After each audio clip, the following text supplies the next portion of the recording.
आज गौरांगो कहो गौरांगो। हरे कृष्णा माता जी। हरे कृष्णा माता जी। क्या हुआ माता जी, आप इतने लो वॉइस में क्यों बोल रहे हो? क्या ही बताऊं माता जी मैं आपको। मेरे कॉलेज में ना एक लड़का है, अर्चित नाम का, मेरे पीछे पड़ा हुआ है। बोलता है कि उसको शादी करनी है, बहुत प्यार करता है। माता जी आप तो जानते हैं ना, ये सब लस्ट है, अट्रैक्शन है। प्रेम तो हम सिर्फ श्री कृष्ण से ही कर सकते हैं ना।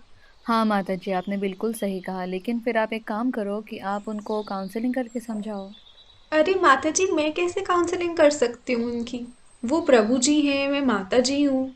हाँ, माना कि माता जी को ही काउंसलिंग करते हैं, लेकिन आप उनको समझा तो सकते हो। ठीक है माता जी, अगर आप कह रहे हो तो मैं कोशिश करती हूँ, और फिर बाद में मंदिर ले जाऊंगी उन्हें। हाँ माता जी, मैं समझ सकती हूँ। आप चिंता मत करो माता जी, सब ठीक हो जाएगा। आप बस भगवान की वाणी पर विश्वास रखो।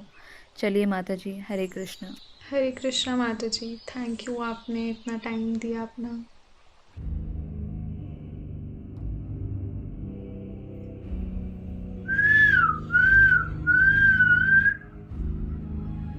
यार वृंदा, कितनी सुंदर हो तुम। मन करता है बस तुम्हें देखता रहूं। बस करो अर्चित, मैं सुंदर नहीं हूँ। सबसे सुंदर भगवान श्री कृष्ण है। तुम्हें उन्हें देखना चाहिए, ना कि मुझको। भगवान को भी देख लेंगे, उनके भी दर्शन कर लेंगे, लेकिन पहले आपके तो दर्शन कर ले हम। जरा हमारे पास भी बैठो, हमारे तरफ भी देखो, हमसे थोड़ी प्यार भरी बातें भी कर लो। मुझे तुमसे कोई बात नहीं करनी है, मुझे अभी काम है, हम बाद में बात करेंगे। क्या करूं मैं तो परेशान हो गई हूँ अर्चित से। मेरा तो कॉलेज जाने का भी मन नहीं करता है। भगवान अब आप ही एक सहारा है। कैसे समझाऊं मैं अर्चित को कि सब काम वासना हमारे लिए कितनी घातक साबित हो सकती है। भगवान अब आप ही एक सहारा है। आप ही कुछ रास्ता दिखाइए कि मैं किस प्रकार अर्चित को समझाऊं। ये बात तो हाथ से निकलती ही जा रही है। जब करती हूँ शायद कुछ रास्ता निकले। हरे कृष्णा कृष्णा कृष्णा हरे हरे, हरे राम राम राम हरे हरे। हरे कृष्णा कृष्णा कृष्णा हरे हरे, हरे राम राम हरे हरे।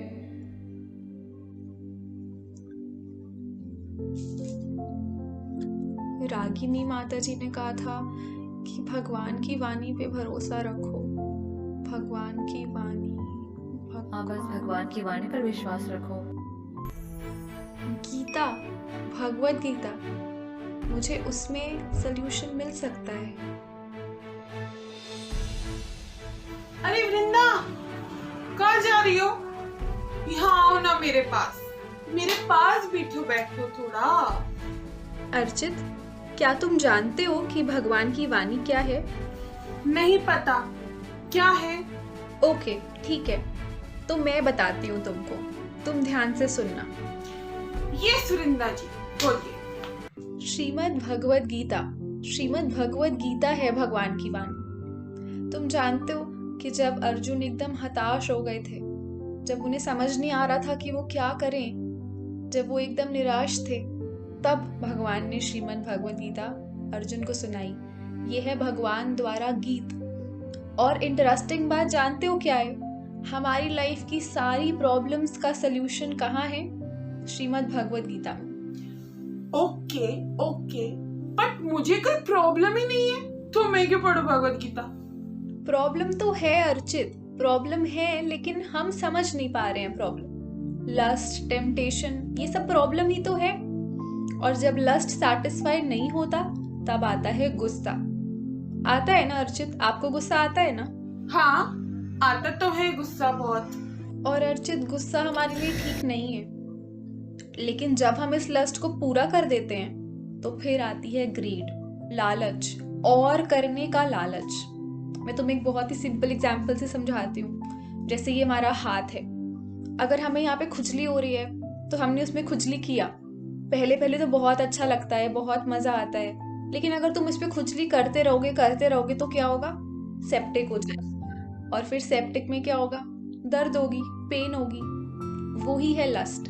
पहले पहले तो जब हम अपनी लस्ट सेटिस्फाई करते हैं तो बहुत मजा आता है, लगता है यही सब कुछ है, लेकिन जब हम उसको सेटिस्फाई करते रहते हैं तो क्या होगा? सेप्टिक, मतलब हमें पेन होगी। हाँ ठीक है, समझ गया हूँ मैं, बट कंट्रोल में कैसे करूँ ये तो बताओ। हाँ, तो तुम्हें भगवत गीता पढ़नी चाहिए, पढ़ो। उसमें 3rd चैप्टर के 37 श्लोका में क्या लिखा है कि जो लस्ट है, जो काम भावना है, वो क्या है?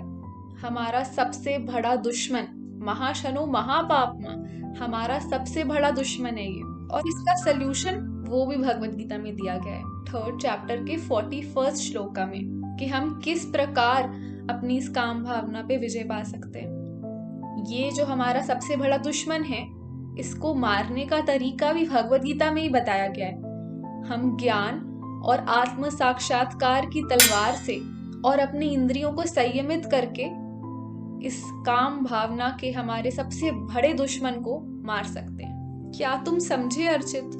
हाँ, अच्छे से समझ गया।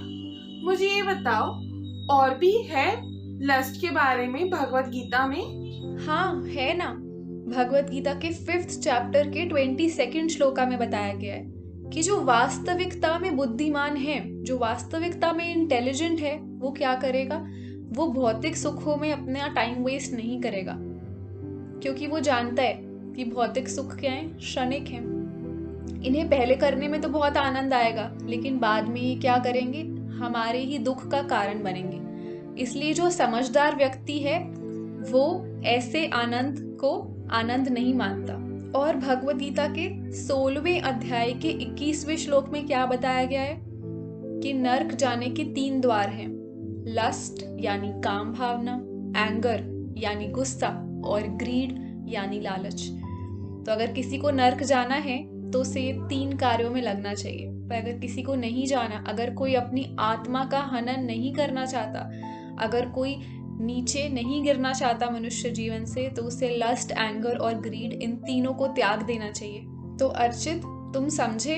अगर तुम्हें भी नर्क नहीं जाना तो तुम भगवत गीता पढ़ना शुरू करो और उसे अपने जीवन में अप्लाई करो, और अपनी इस लस्ट नाम के जो तुम्हारा सबसे बड़ा दुश्मन है उस पे काबू पाओ।